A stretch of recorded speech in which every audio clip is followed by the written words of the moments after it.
Sixth class है। आपका स्वागत है। मथेन मुंदा भी बोलना जी। हाँ जी। साथ हाँ जी। जी स्टार्ट कर लीजिए प्लीज। जी।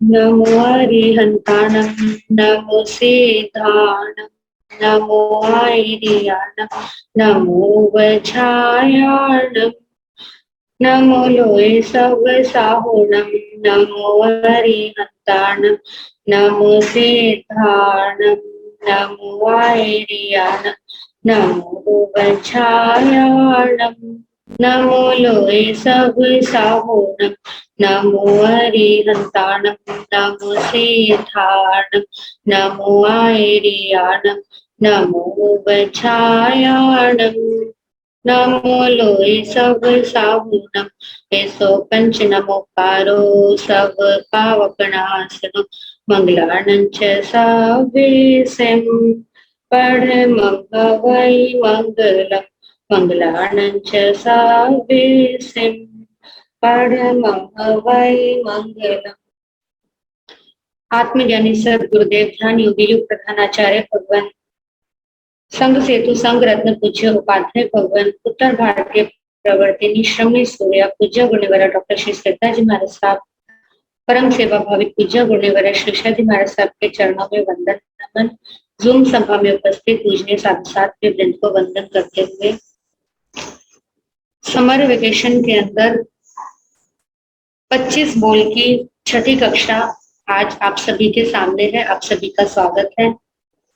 आशा है कि अभी हम जितना भी अध्ययन कर रहे हैं और हमने किया है वो आप सभी को समझ में आ रहा होगा, और जिनको जो चीजें समझ में नहीं आ रही वो अपने प्रश्नों के द्वारा अपना डाउट्स क्लियर कर ले, ताकि आगे बढ़ते हुए उन्हें किसी तरीके की कोई दिक्कत ना आए।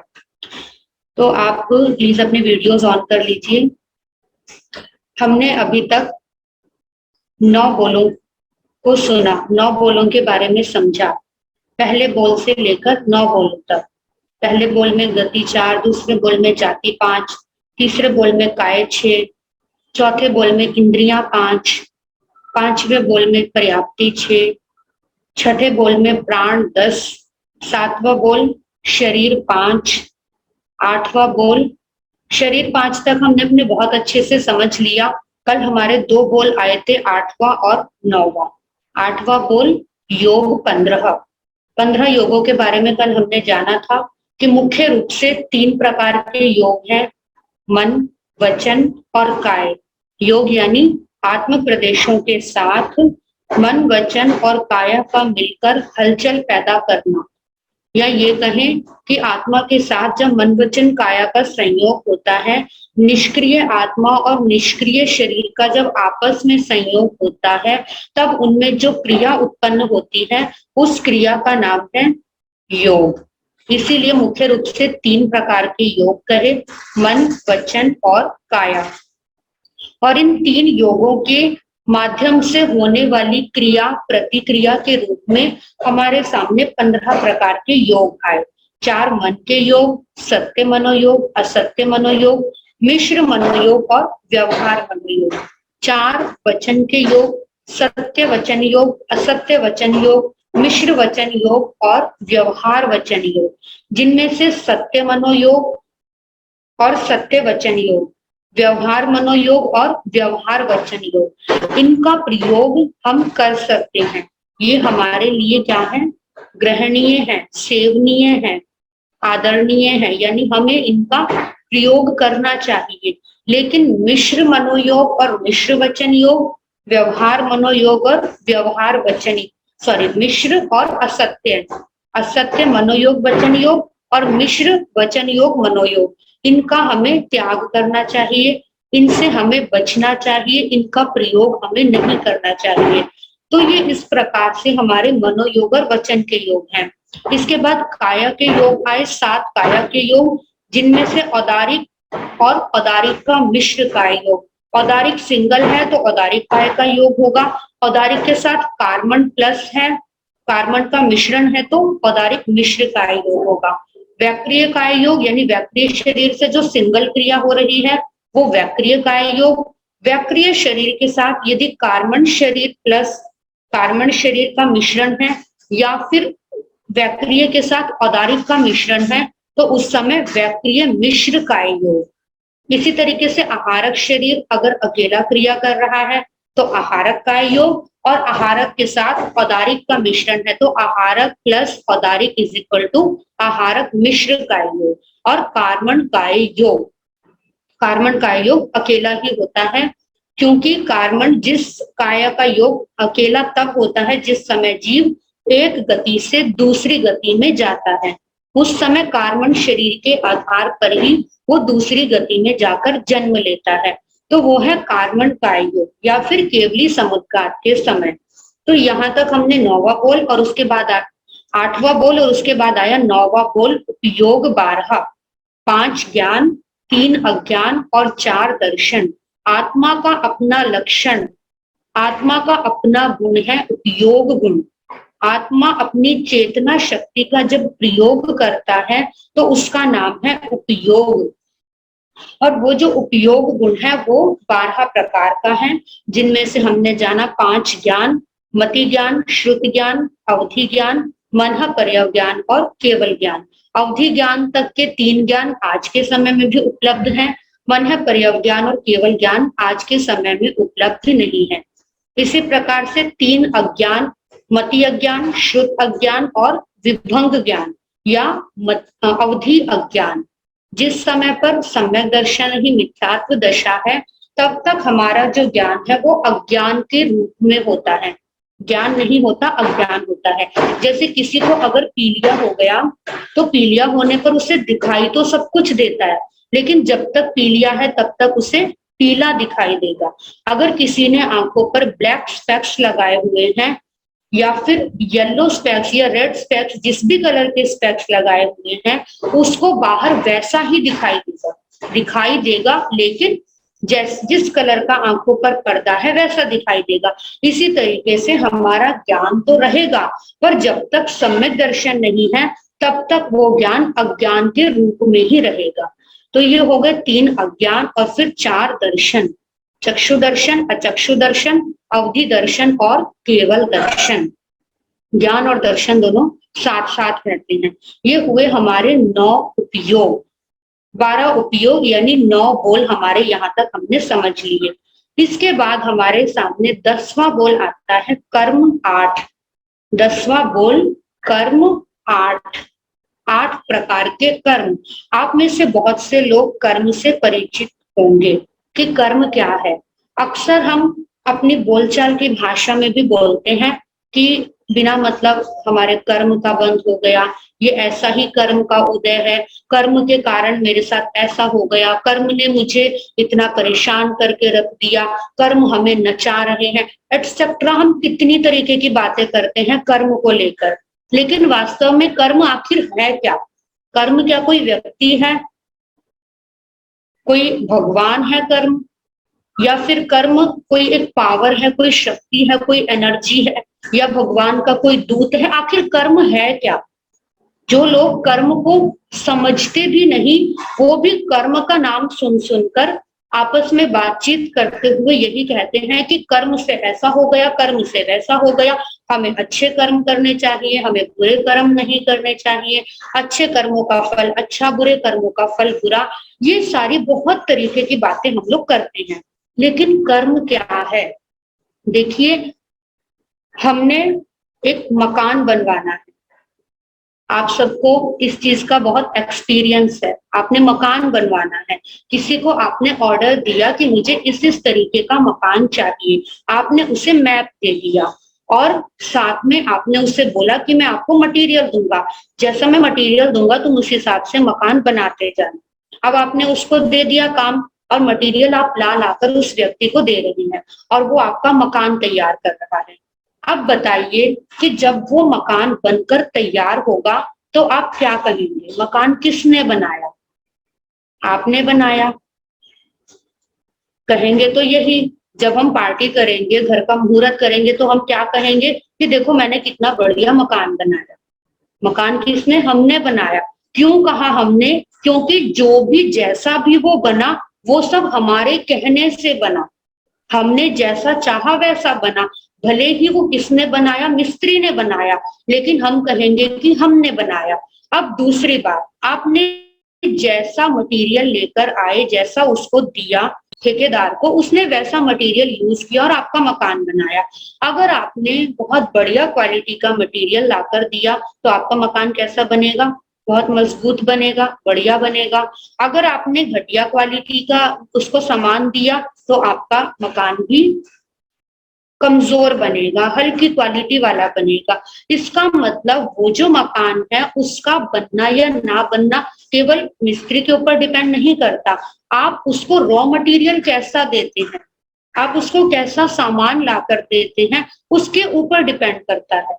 अब वो जैसा भी बनाएगा, कहने में क्या आएगा कि हमने वैसा मकान बनाया, क्योंकि रॉ मटेरियल भी हमने दिया, ऑर्डर भी हमने दिया, चाहे वो अच्छा हो या फिर बुरा हो, सब कुछ हमारे मुताबिक है। बस इसी तरीके से इस लोक के अंदर बहुत सारा रॉ मटेरियल है, जिसको हम नाम देते हैं कार्बन वर्गना का पुद्गल।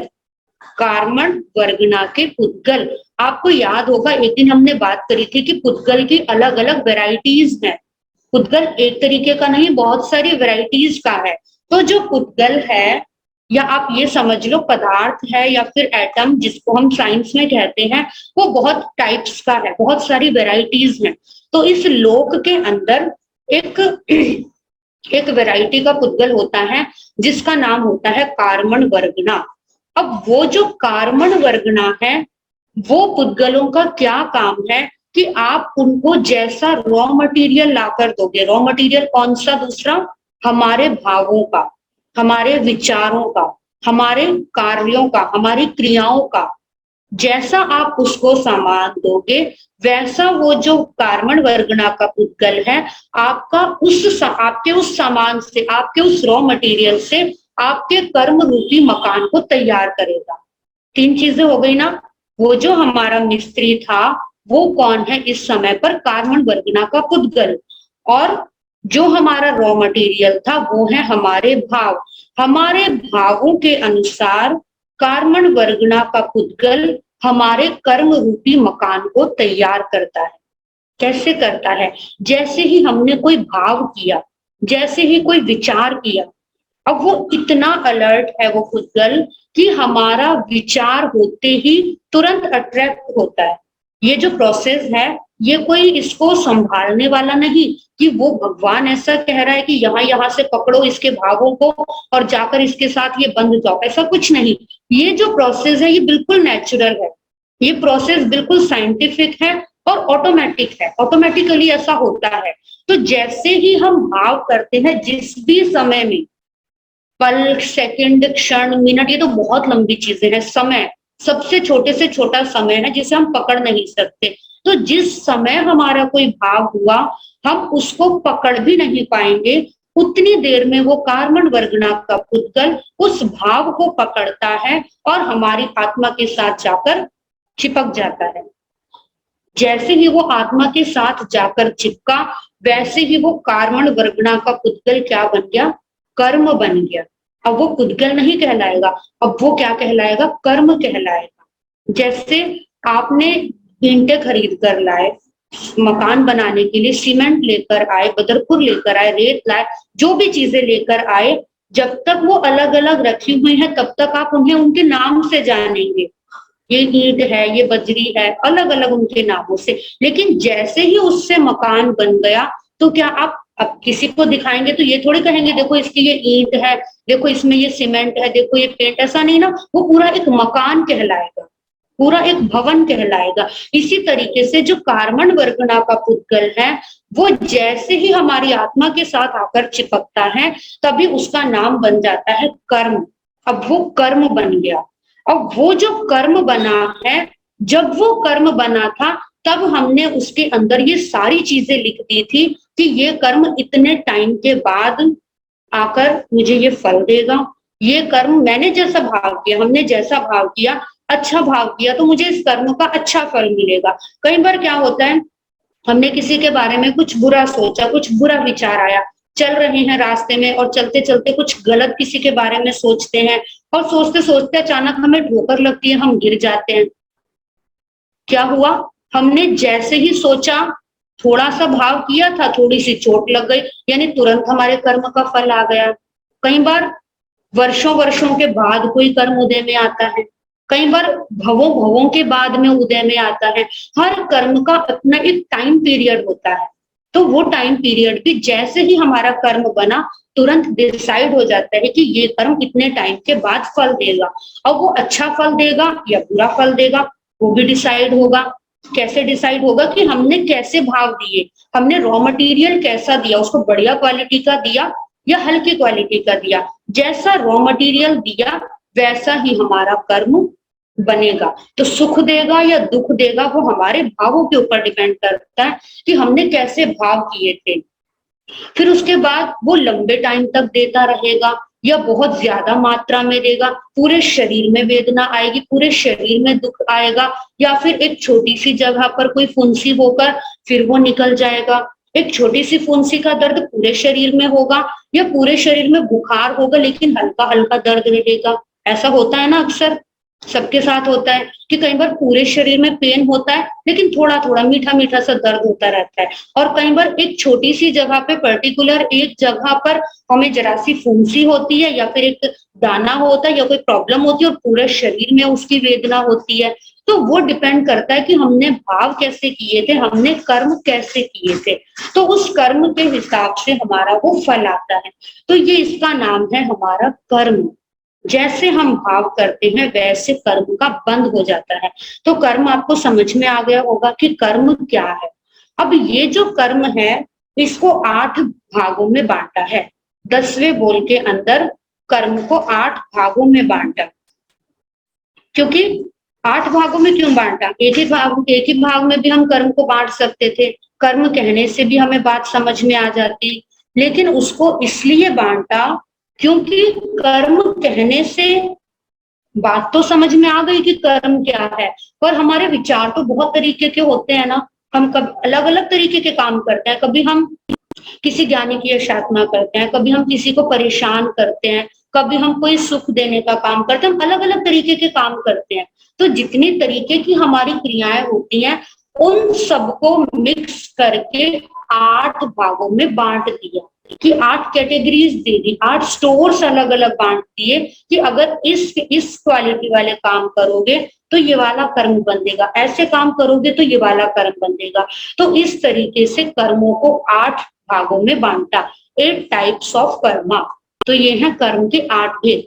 अब इसमें आप एक बार पढ़ भी सकते हैं कि आत्मा जो भी मानसिक, वाचिक और कायिक क्रिया करता है, मतलब मन से क्रिया करे, वचन से क्रिया करे या काया से क्रिया करे, मन, वचन और काया तीनों योगों से। अगर हमने केवल मन से किया तो हो सकता है कम कर्म का बंध हो, मन के साथ वचन भी प्लस हो गया तो कर्म का बंध भी बढ़ जाएगा, मन वचन के साथ काया भी प्लस हो गई तो कर्म का बंध और बढ़ जाएगा। जैसे हमें किसी के ऊपर गुस्सा आया, हमने मन में सोचा कि क्या है आज मैं कुछ बोल दूंगा या मैं इसको मारूंगा, कुछ भी हमने केवल मन में सोचा, उतने में जो बात हुई थी वो सारी सुलझ गई, तो मन का मन में ही खत्म हो गया। हमारा क्या हो गया? तुरंत कर्म जो बंधा था बहुत ज्यादा नहीं बंधा, थोड़ा सा फल आएगा निकल जाएगा। लेकिन हमने अगर केवल मन में ना सोच के थोड़ी देर और बढ़ा और हमने मुंह से उसको कुछ गलत वचन भी बोल दिए, कुछ गाली भी दे दी, कुछ उल्टा सीधा भी बोल दिया, तो हमारा कर्म कैसा हुआ? मन से बंधा और साथ में वचन से, दोनों चीजें प्लस हो गई, तो कर्म का बंध और ज्यादा होगा। और वचन के साथ साथ अगर थोड़ी देर में हमने हाथ भी चला दिए, हाथ से कुछ मार पिटाई भी कर दी, तो हमारा कर्म का बंध ट्रिपल हो गया। इसलिए कोशिश करें कि मन में आया तो मन से ही निमट जाए, मन से अगर वचन पे आ गया तो सोचो कि वचन से ही वो खत्म हो जाए, काया पे ना आने दें। और अगर काया पे भी आता है तब भी उसको समेटने की कोशिश करें, क्योंकि ट्रिपल कर्म का बंध हमारा हो रहा है। तो मन मानसिक, वाचिक और कायिक क्रिया जैन परिभाषा में इन्हें योगों की हलचल कहते हैं। मन, वचन, काया की हलचल। क्रोध, मान, माया, लोभ रूपी 4 कषाय बाह्य क्रिया के आंतरिक प्रेरक है, जिन्हें भाव कर्म कहते हैं। क्रोध, मान, इन्हें क्या बोला? बाह्य क्रिया के आंतरिक प्रेरक। मतलब हम अगर बाहर में कोई क्रिया करते हैं, हमने किसी को कुछ गलत अगर बोला है तो अंदर में हमारा गुस्सा बैठा हुआ है। वो जो क्रोध है वो अंदर से उत्तेजित करता है, हमें हमें प्रेशराइज करता है और बाहर से हम किसी को उल्टा बोल देते हैं। तो ये आंतरिक प्रेरक का मतलब है, अंदर से हमें पुश करते हैं, सपोर्ट करते हैं कि जा ये कर, जा ये कर। ये क्रोध, मान, माया और लोभ, ये मूल रूप से चार हैं। ये चारों कषाय हमारी बाहर में होने वाली क्रिया के लिए अंदर से हमें सपोर्ट करते हैं। तो इसीलिए इनको भाव कर्म कहते हैं। हमारे भावों को बनाने वाले ये कर्म है। जो कर्म का बंध होगा वो तो बाद में होगा, उससे पहले ये हमें भावों के रूप में आ रहे हैं, तो ये भाव कर्म है। इन्हें योग और कषायों के मिश्रण रूप क्लेशाओं के कारण कुछ सूक्ष्म कार्बन वर्गना के पुद्गल शक्ति विशेष से आविष्ट हो जाते हैं, तब वे कर्म कहलाते हैं। मन वचन काया योग हो गए, क्रोध मान माया लोभ कषाय हो गए। योग और कषाय जब मिक्स होते हैं आपस में तो हमारे कर्म का बंध होता है, कर्म का बंध ज्यादा होता है। अगर खाली योग हो तो कर्म का बंध ज्यादा नहीं होगा। तो इसीलिए ये इनसे जो कार्बन वर्गना के पुद्गल है फिर वो कर्म रूप में बंध जाते हैं। अब ये आए 8 प्रकार के कर्म: ज्ञानावर्णीय, दर्शनावर्णीय, वेदनीय, मोहनीय, आयुष्य, नाम, गोत्र और अंतराय कर्म। आप सोच सकते हैं कि इनमें 4 कर्मों को तो ब्लू में रखा और 4 कर्म रेड कलर से किए, कोई डिफरेंस है या फिर संयोग है, वैसे ही किया? इसका भी कारण है। हमारे कर्म 8 कर्म जो है वो 2 भागों में बांटे गए हैं। एक है घाती कर्म और एक है अघाती कर्म। घाती कर्म और अघाती कर्म। घाती कर्म का मतलब है कि जो घात करने वाले कर्म है। घात करने वाले मतलब कैसे? जैसे हमारी आत्मा के जो गुण हैं, हमारा ज्ञान है, हमारा दर्शन, सुख, वीर्य, ऐसे आत्मा है उन गुणों की घात करने वाली है। ज्ञानवर्णीय क्या करता है? हमारी आत्मा का जो ज्ञान गुण है, हर कोई आत्मा, हर कोई जीव क्या करता है? जानता है। कोई भी आपने ऐसा प्राणी देखा जिसको कोई ज्ञान ही नहीं है, जिसको कोई समझ ही नहीं है? ऐसा हो सकता है? हो सकता है? वैसे तो हो सकता है जिसको कोई समझ ना हो, छोटे से छोटा जीव है जिसको कोई समझ नहीं है। और वनस्पति है, पृथ्वी, पानी है, इनको तो कोई समझ नहीं। लेकिन भगवान ने कहा हर जीव के अंदर कम से कम ज्ञान तो होगा ही होगा, कुछ अंश में भले ही हो, लेकिन ज्ञान होगा ही होगा। वो ज्ञान कितना होगा कि उसको सुख या दुख का अनुभव होगा, सुख या दुख की फीलिंग उसके अंदर है। अगर पेड़ को काटा जाता है तो भले ही पेड़ बता ना पाए, लेकिन उसको दुख होता है, उसको पीड़ा होती है। अगर पृथ्वी का खोदा जाता है पृथ्वी को तो उसको पीड़ा होती है, वो केवल बता नहीं सकती। तो वो जो सुख या दुख की उसको फीलिंग होती है वो उसका ज्ञान गुण है। जो उसके अंदर आत्मा है उस आत्मा का गुण है ज्ञान, जिसके कारण से उसे सुख या दुख की फीलिंग होती है। तो वो जो ज्ञान है वो ज्ञान तो अनंत है, लेकिन अभी ज्ञान ढका हुआ है। जैसे हमने शायद पहले भी ये बात आई थी कि ट्यूबलाइट के ऊपर हमने कोट कर दिए, बहुत सारे हमने पर्दे ढक दिए। तो वो क्या है? हमारी आत्मा में ज्ञान पूरा है। कितना ज्ञान है कि हम एक समय में पूरे लोक को जान सकते हैं, लोक से बाहर की भी सारी चीजों को जान सकते हैं। सारा ब्रह्मांड, पूरा यूनिवर्स हमारे एक सेकंड में हमारे सामने आ सकता है। इतना ज्ञान किसमें है? आत्मा में। लेकिन वो ज्ञान कवर्ड है, वो ज्ञान ढका हुआ है। और जितना जितना ढका हुआ है उतना उतना हमारा ज्ञानावर्णीय कर्म है।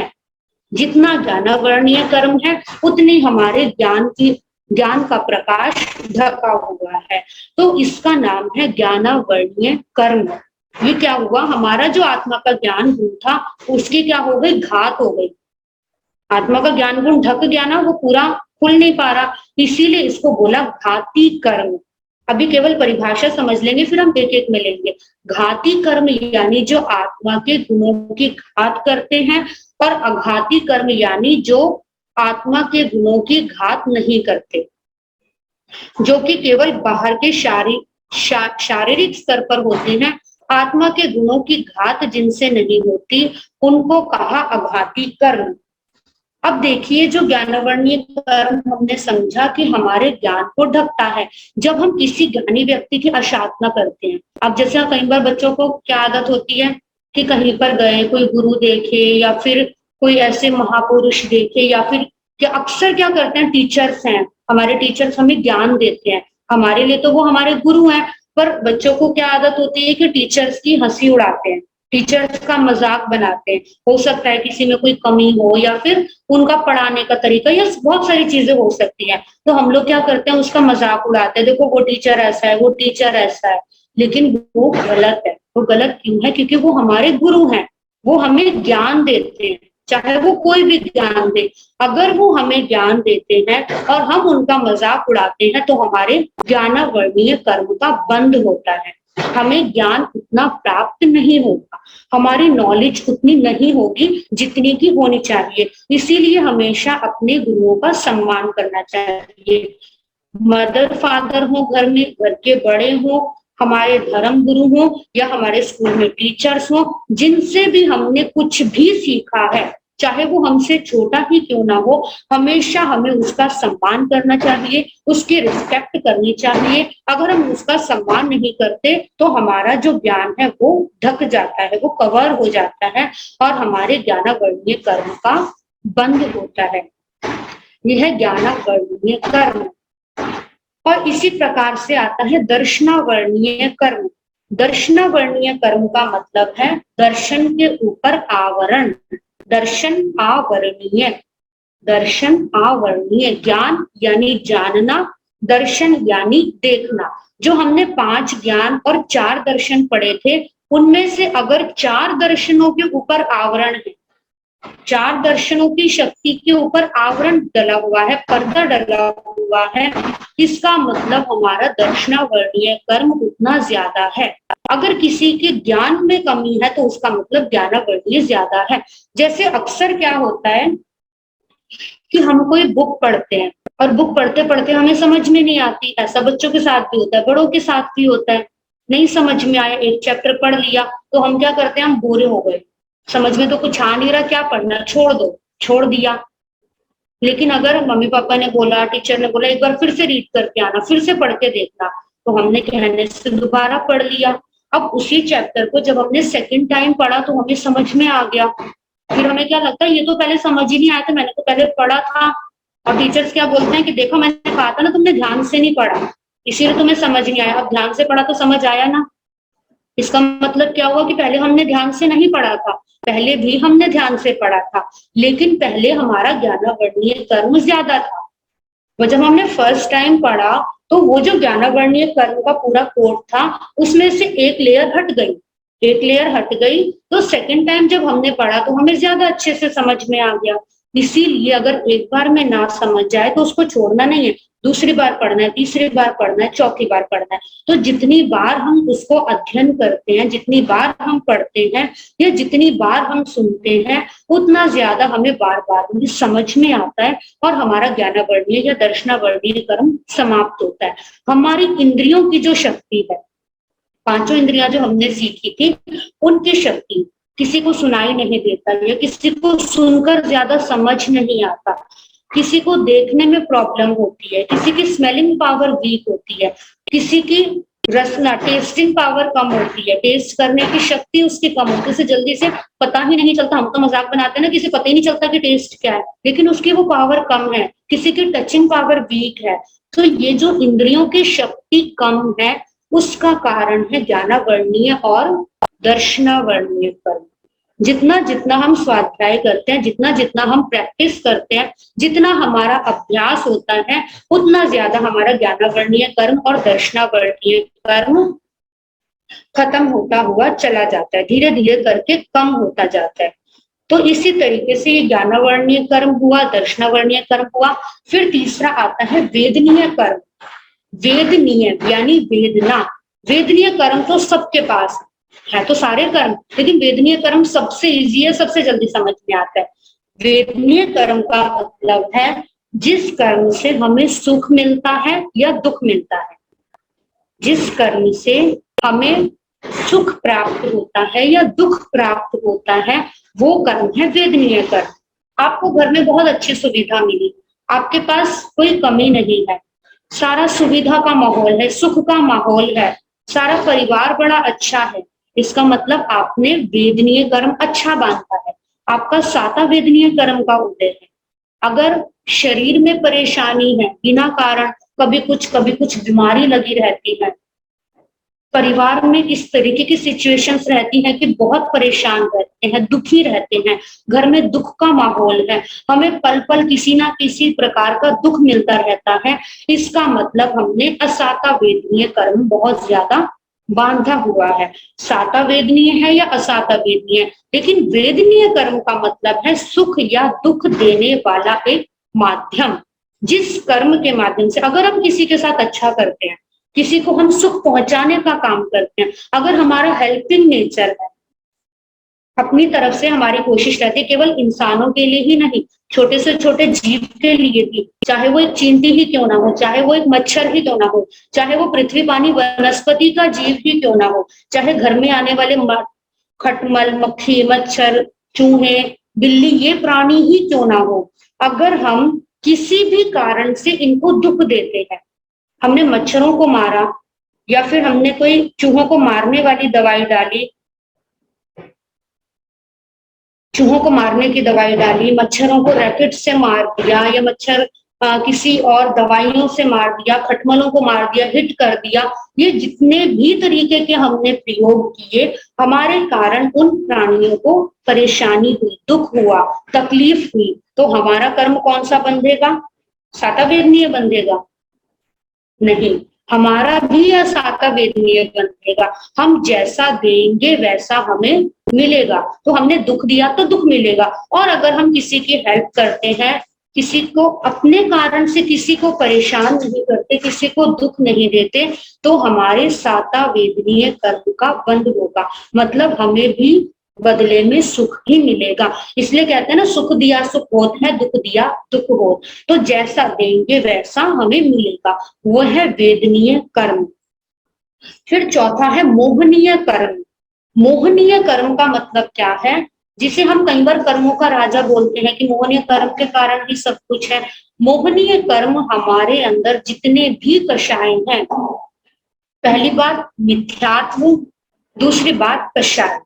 अगर हमारे अंदर मिथ्यात्व भाव है या सम्यक्त्व नहीं है, या फिर हमारी जो मान्यता है, हमारी जो सोच है, अभी वो पूरी तरह से सम्यक नहीं बनी, अभी हम जितना भी काम करते हैं अपने शरीर को लेकर चलते हैं, हम धर्म के बारे में सोचते ही नहीं, हम आत्मा के बारे में सोचते ही नहीं कि आत्मा के लिए भी कुछ करना जरूरी है, हमारे शरीर के लिए जो जरूरी है हम बस वो करेंगे, आत्मा का हमें कोई ध्यान नहीं।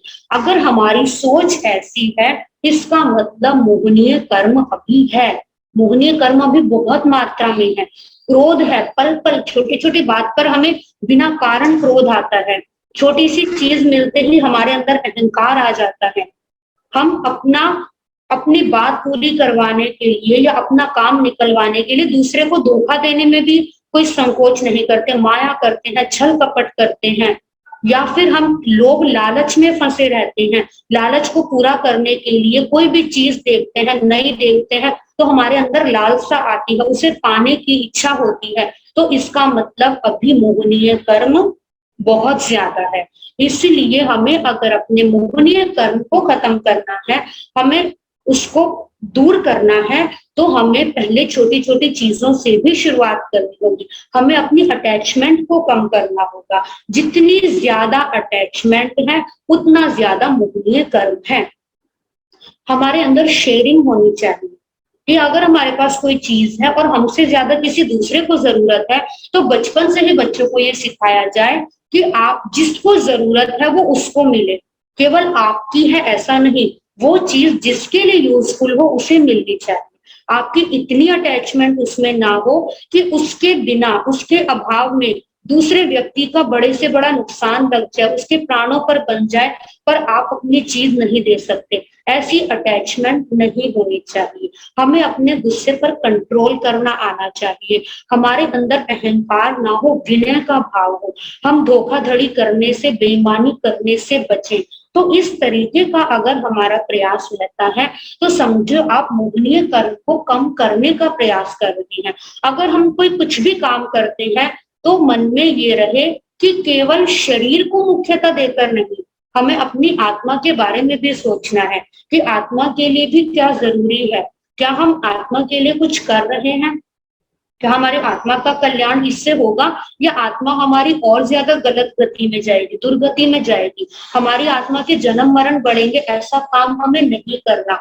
तो ऐसी अगर हम प्रयास करते हैं तो हम मोहनीय कर्म को कम कर सकते हैं। फिर है पांचवा आयुष्य कर्म।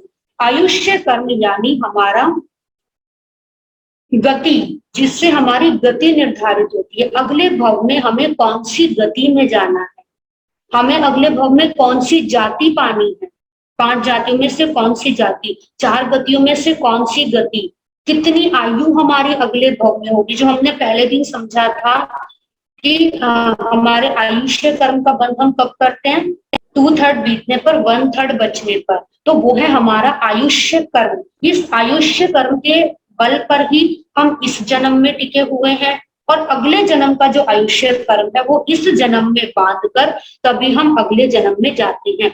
और 8 कर्मों में से केवल आयुष्य कर्म ही ऐसा कर्म है जो जीवन में एक ही बार बंधता है।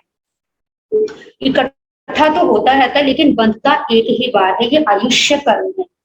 फिर है नाम कर्म। नाम कर्म जो है, नाम कर्म का मतलब ये नहीं कि हमारा नाम होता है या नहीं होता।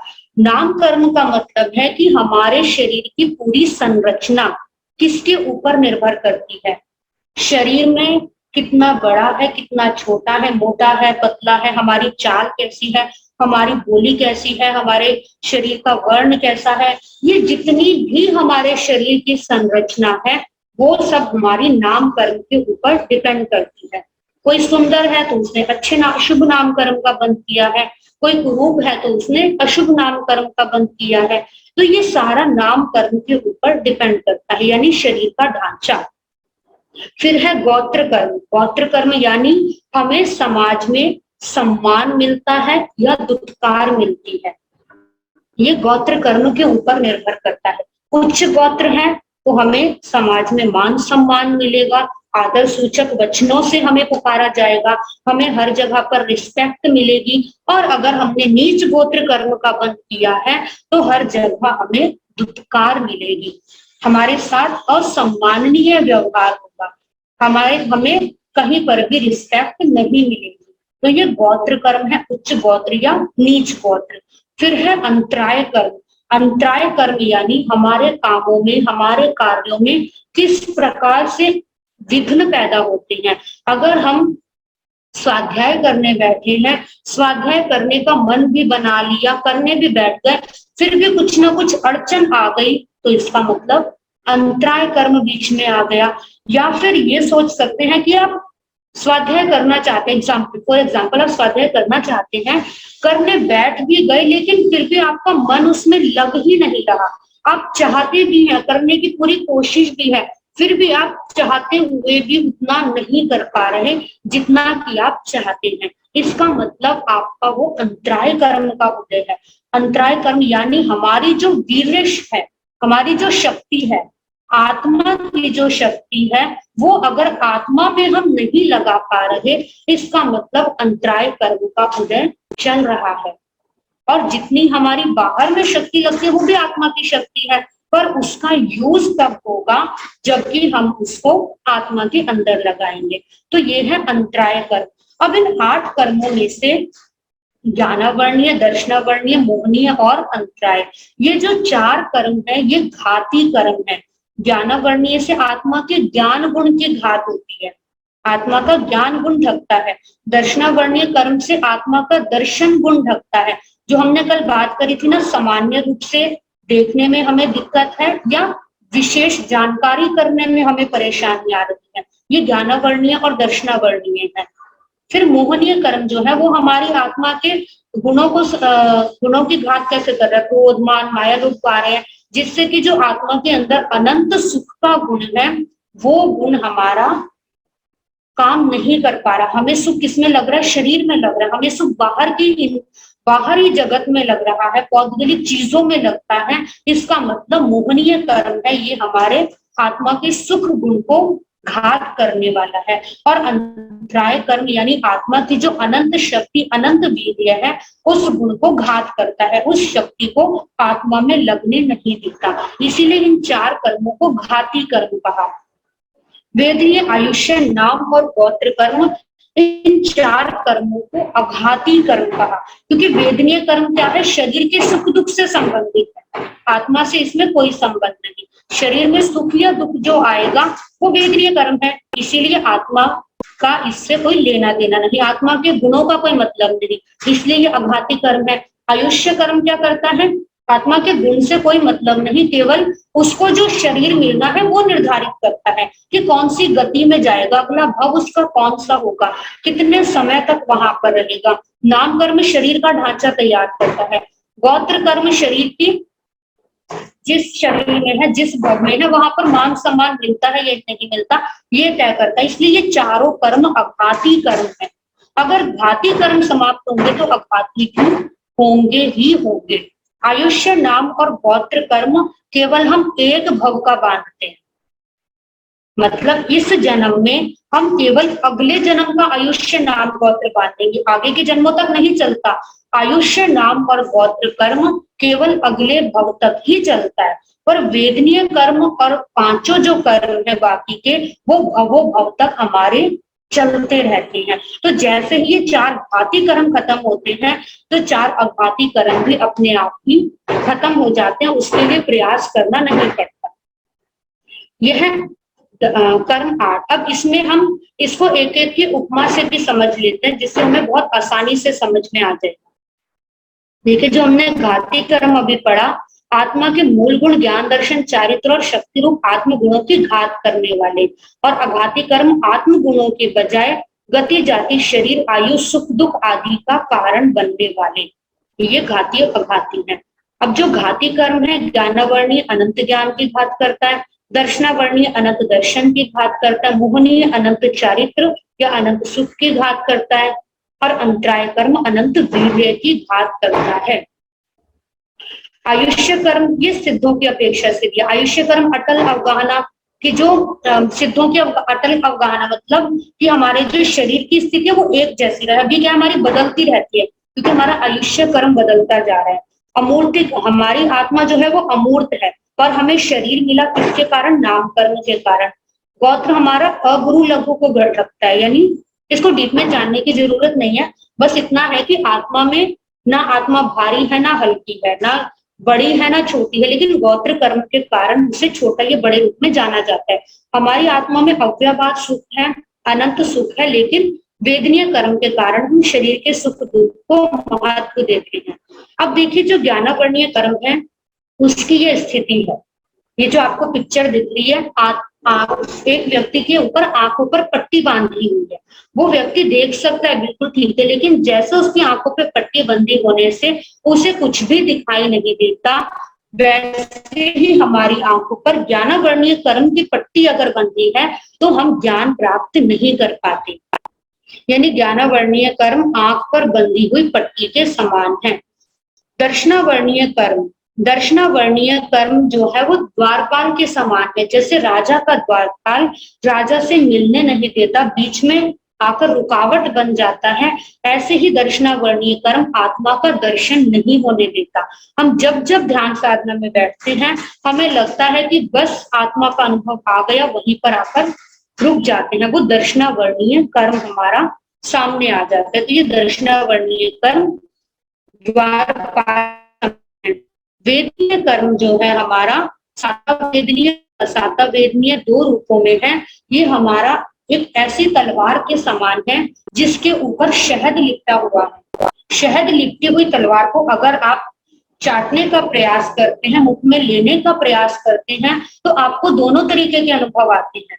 शहद का टेस्ट आएगा तो अच्छा लगेगा, मीठा लगेगा, लेकिन तलवार के ऊपर लगा है तो तलवार से हमारी जीभ कट जाएगी तो हमें दुख भी होगा। यानी सुख और दुख दोनों कर्म वेदनीय कर्म के अंदर है, शहद लिपटी तलवार को चाटने के समान।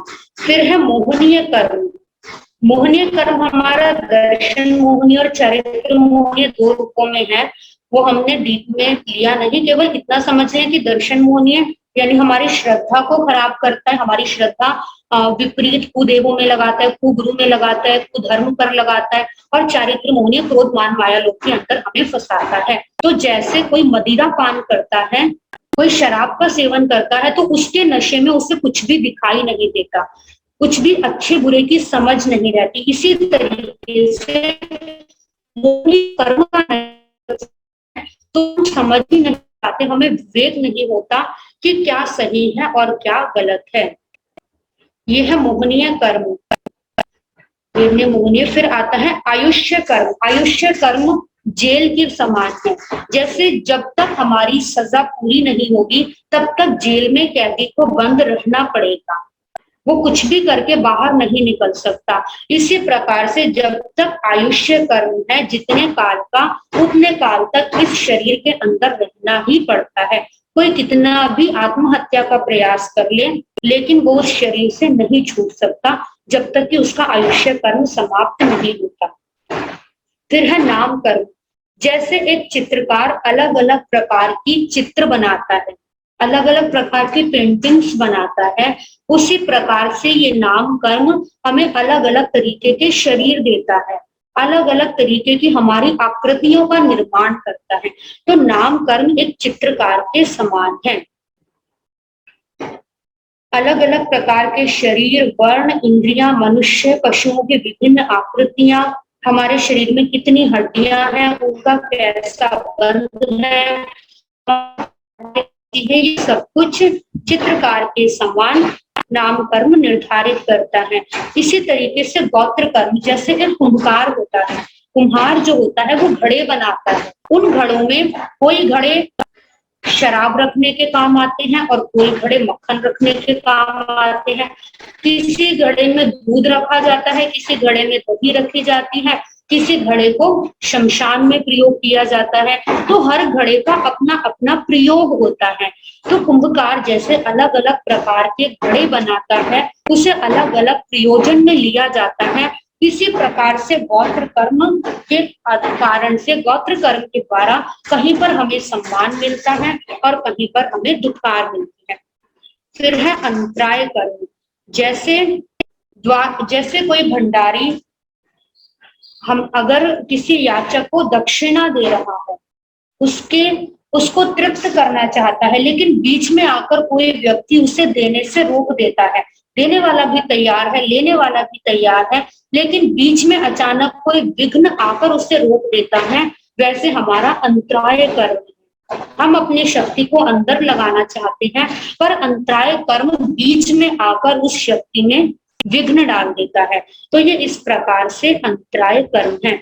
ये आठों कर्म हमारे साथ अनादिकाल से इनका चक्र चलता आ रहा है, और इस चक्र से बचने के लिए हमें इन आठों कर्मों को समझकर और इनको समाप्त करने का प्रयास करना है, ताकि इनके चक्र से अगर निकले तो हमारा ये जो जन्म मरण का चक्रव्यूह है, ये भी हमारा अपने आप ही समाप्त हो जाएगा। तो इस तरीके से 10वें बोलने में हमने 8 कर्मों को समझा। नमो अरिहंतानं, नमो सिद्धानं, नमो आयर्यानं, नमो ओवज्झायानं, नमो लोये सत्साहुनं, धम्मो मंगल मुखिठम अहिंसा संयमो तवो देवावित्तं नमं संति जस धम्मे श्यामनो चैता भारं वासं चक्वट्टी महदियो शांति शांति गलोय पत्तो गई मनोत्तरम श्री चत्तारी मंगलम अरहंता मंगलम सिद्धा मंगलम साहू मंगलम केवली पनतो धम्मो मंगलम चत्तारी लोगुत्तम अरहंता लोगुत्तम सिद्धा लोगुत्तम साहू लोगुत्तम केवली पनतो धम्मो लोगुत्तम चत्तारी शरणं पवज्जामि अरहंते शरणं पवज्जामि सिद्धे शरणं पवज्जामि साहू शरणं पवज्जामि केवली पनत्तं धम्मं शरणं पवज्जामि चारे शरण दुख हरण जगत में और न शरणा कोई होगा जो भव्य प्राणी करे आराधन उसका अजर अमर पद होगा। खूब खूब मंगल।